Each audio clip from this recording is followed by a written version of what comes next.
Morning बच्चों, आज हम करेंगे आइगन वेक्टर्स। इसकी प्रॉपर्टीज डिस्कस करेंगे। फर्स्ट प्रॉपर्टी है eigenvectors are always non zero and linearly independent.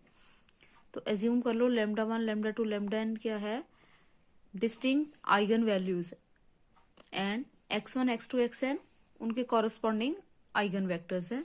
Then जो आइगन वेक्टर्स हैं x1 x2 xn ये नॉन जीरो होंगे एंड लीनियरली इंडिपेंडेंट होंगे। सेकंड है there are infinitely many eigen vectors, we have to find only one, so the answer may not be same. Eigenvectors काफी सारे हो सकते हैं एक आइगन वैल्यू के कॉरस्पॉन्डिंग, तो हमने सिर्फ एक आइगन वेक्टर फाइंड करना है, ठीक है। तो आंसर जो है आपका वो वेरी कर सकता है। थर्ड है if x is the eigenvector of the matrix A, then kx is also eigenvector of vector where k is not equal to 0। x अगर कोई आइगन वेक्टर है उसे किसी स्केलर से मल्टीप्लाई कर देते हैं तो वो जो आएगा वो भी आइगन वेक्टर ही होएगा।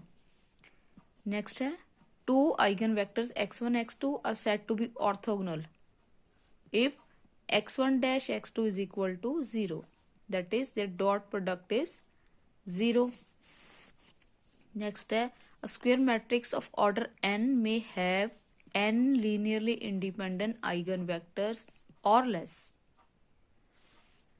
sixth है corresponding to n distinct eigenvalues we get n linearly independent vectors, but it may not be possible to get linearly independent eigenvector corresponding to repeated roots।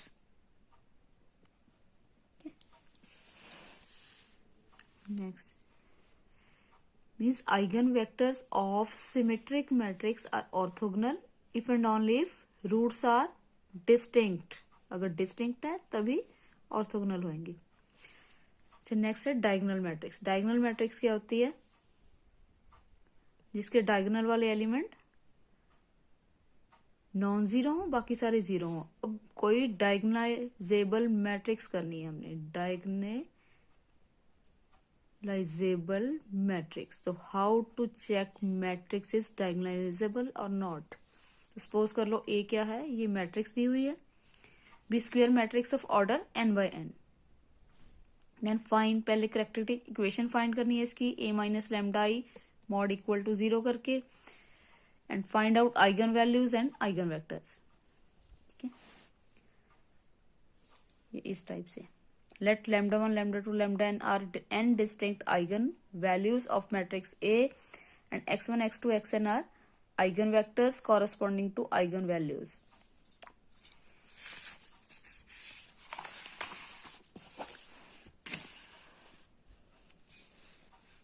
and n by n matrix over field F is said to be diagonalizable if it is similar to diagonal matrix D।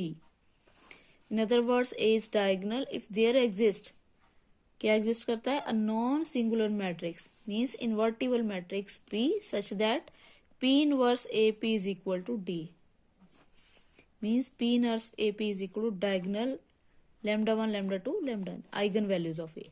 अगर diagonal पे eigenvalues आ जाती हैं means P inverse A P अगर find करें तो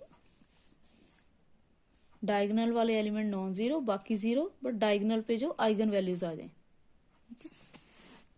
next important properties है matrix A is diagonalisable and P be non singular matrix, then A P is equal to P D. Second, if n by n matrix A has n distinct eigenvalues, then A is diagonalizable. If x1, x2, xn are n distinct eigenvectors of corresponding eigenvalues, repeated or non-repeated, of matrix A, then x1, x2, xn are also independent, then matrix A is diagonalizable। Next, fourth है eigenvectors corresponding to distinct eigenvalues of A are linearly independent। Distinct eigenvalues। Next, if number of eigenvalues is equal to number of eigenvectors, eigenvector जो independent होने चाहिए, then matrix is diagonalisable. A necessary and sufficient condition that n by n matrix over F be diagonalizable, then A has n linearly independent eigenvectors in VF. तो point for repeated roots करते हैं पहले. मान लो A कोई 3x3 की matrix है. Let λ1 λ2 equal to m. λ3 be a root of above matrix. 2 roots are repeated, इसमें 2 root repeat हो रहे हैं. ठीक है, तो फर्स्ट केस क्या है, find eigen vectors for λ1 λ2 equal to m. तो पहले matrix A minus lambda into x equal to 0 कर दिया. लैम्डा की जगह m की वैल्यू पुट कर दी, m रूट पुट कर दिया. अब यहाँ पे क्या है, if rank A is equal to 2, जो A मैट्रिक्स दी हुई है इसका रैंक अगर 2 है, then number of free variables इसमें कितने होंगे. 3x3 की मैट्रिक्स है तो 3 वेरिएबल है, तो फ्री वेरिएबल होंगे n माइनस आर. n क्या है, इसका जो ऑर्डर है. 3x3 की है तो n3 हो गया, माइनस आर रैंक आ गया इसका. अगर रैंक 2 है तो n minus r equal to 1 है. ठीक है, तो इट मीन्स इसमें नंबर ऑफ फ्री वेरिएबल्स कितने हो गए, 1.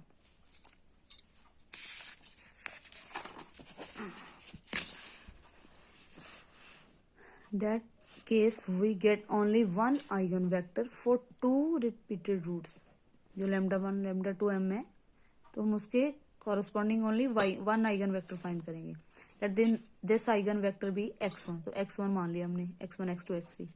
Then any one of these three x1 x2 x3 is free and we get another eigenvector for lambda equal to λ3. λ3 के लिए अलग से eigenvector आ जाएगा. Now 3 eigenvalues, but we get only 2 eigenvectors. So we can't find non-singular matrix P. So A is not diagonalizable. But another case क्या है, एक और, अगर λ1 λ2 m के इक्वल है, A माइनस लैम्डा x 0 किया हमने, लैम्डा की m की वैल्यू पुट कर दी.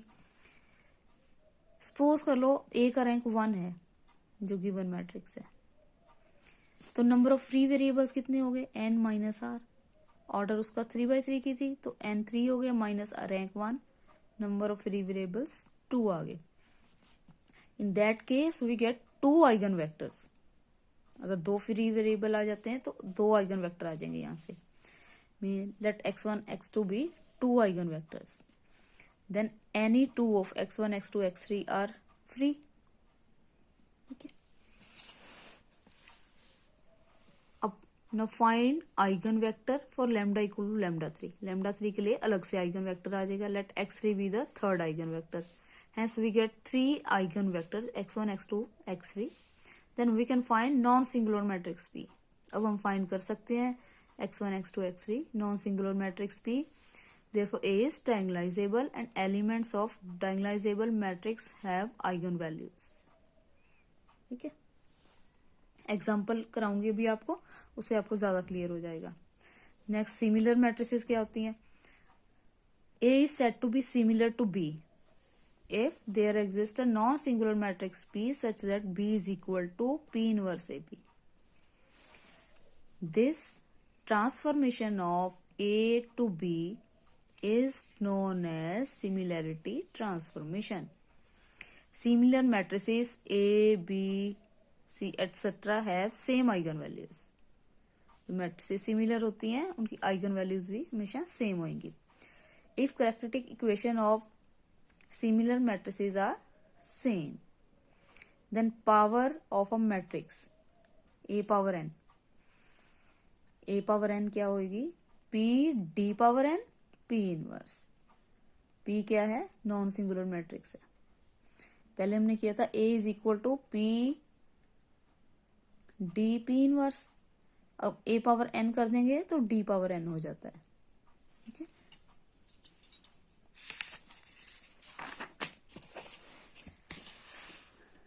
P is equal to x1 x2 xn. Then matrix of eigenvectors जो P है हमारा, वो क्या है, मैट्रिक्स ऑफ आइगन वेक्टर्स. अब इसका सम करेंगे, check which of the following matrix is diagonalizable और नॉट। ये ए कोई मैट्रिक्स दी हुई है, ठीक है, दो पार्ट्स हैं इसके, पहले फर्स्ट मैट्रिक्स के लिए करेंगे फिर सेकंड के लिए। तो फर्स्टली पहले हमने ए माइनस लेमडा आई 0 किया, तो लेमडा की 3 वैल्यूज आ गई, 2 2 3। तो eigen vectors corresponding to lambda 1 lambda 2 equal to 2 वो फाइंड कर लिया। A minus lambda into x equal to 0 किया, ठीक है। तो इस पे रो ऑपरेशंस लगा दिए। रो ऑपरेशंस लगाने के बाद ये मैट्रिक्स बन गई। तो इसको सॉल्व करके लिखा तो ये क्या बन गया, -x2 और -x2 -x3 equal to 0, last में 0 इक्वल टू 0। तो यहाँ पे रैंक क्या है, 2 आ गया। अब here rank of matrix is 2। It means number of free variables कितने हो गए, 3 - 2 1।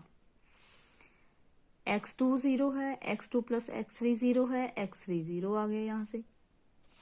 तो let x1 equal to T, कोई अनदर वेरिएबल ले लिया हमने, x2 की वैल्यू को t ले लिया, सॉरी x1 को t ले लिया। तो x1 कैपिटल x1 क्या आ गया, t 0 0, x1 x2 x3, x1 की वैल्यू t है, x2 x3 हमने फाइंड किया 0 है। तो ये कितना आ गया, अगर t को हमने यहाँ पे कॉमन ले ले 1 0 0। Now here we get only one eigenvector for 2 eigenvalues. Now eigenvector for lambda equal to 3 find कर लेंगे, ठीक है। Now थर्ड के लिए एक और eigenvector आ जाएगा। Now we get another second eigenvector, x2 आ जाएगा। Now it is clear that 3 eigenvalues we get only 2 eigenvectors. So P cannot be found. So matrix A is not डायगोनालाइजेबल। अब सेकंड मैट्रिक्स के लिए check करेंगे। Second matrix कौन सी थी, ये दी हुई है कि ये डायगोनालाइजेबल है ये कि नहीं। फिर से हमने रूट्स फाइंड कर लिए, लेमडा 1 लेमडा 2 2 आ गया। इसको सॉल्व किया मैट्रिक्स को, इस पे रो ऑपरेशंस लगा देंगे इसका रैंक फाइंड करने के लिए। अब इसका रैंक 1 आ गया। रैंक 1 है तो number of free variables n minus r 2 आ गए। इक्वेशन क्या आ रही है, यहां से इसको सॉल्व किया, 3x1 minus 6x2 minus 6x3 equal to 0। 3 common ले लिया तो ये इक्वेशन आ गई हमारी। तो हमने इसमें किसी एक को ले सकते हैं इन टर्म्स ऑफ अदर 2। तो हमने x3 को t ले लिया, x2 को अल्फा ले लिया, एज्यूम कर लिया। तो x1 की वैल्यू फाइंड कर ली यहां से। अब वेक्टर क्या बना है इसके corresponding eigen vector, x1 x2 x3। x1 क्या है ये पुट कर दिया, x2 की वैल्यू हमने क्या ली है, अल्फा ली है, x3 की t ली है। तो इसमें t 0 है, इसमें अल्फा 0 है। अब इसको ओपन किया, सेपरेट किया, ठीक है। तो 2 आइगन वेक्टर्स आ गए यहां से। तो अब इसमें रैंक 1 था बट हमारे आइगन वेक्टर्स 2 आ गए, ठीक है। We get 2 eigen vectors for lambda equal to 1, ठीक है। तो a minus lambda x into 0, इसको x1 x2 x3 किया,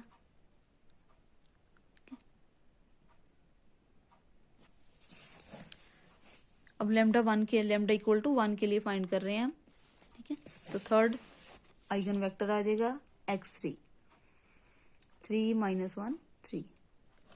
no here we get 3 eigenvalues and 3 eigenvectors, चाहे रिपीटेड ही हैं आइगन वैल्यूज, ठीक है। तो p क्या होगी, x1 x2 x3। तो p हमने लिख ली। Now how to check a is diagonalizable और नॉट, कैसे पता चलेगा, if AP is equal to PD है, वेयर D क्या है, डायगोनल पे हमने आइगन वैल्यूज डाल दी। तो पहले AP को सॉल्व कर लिया, फिर PD को सॉल्व कर लिया। तो दोनों की वैल्यू सेम आ रही है, AP इक्वल टू PD है, इट मीन्स ए डायगोनालाइजेबल है।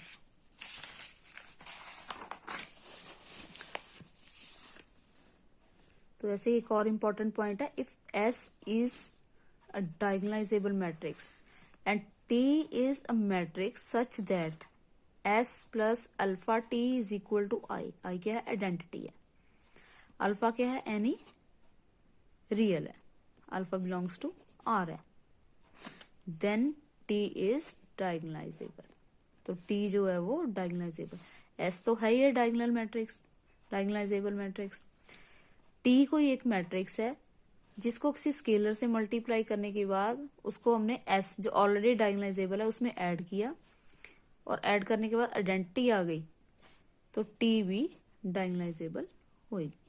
तो थैंक यू बच्चों. अगर वीडियो अच्छा लगा तो शेयर करें, लाइक करें और सब्सक्राइब करें.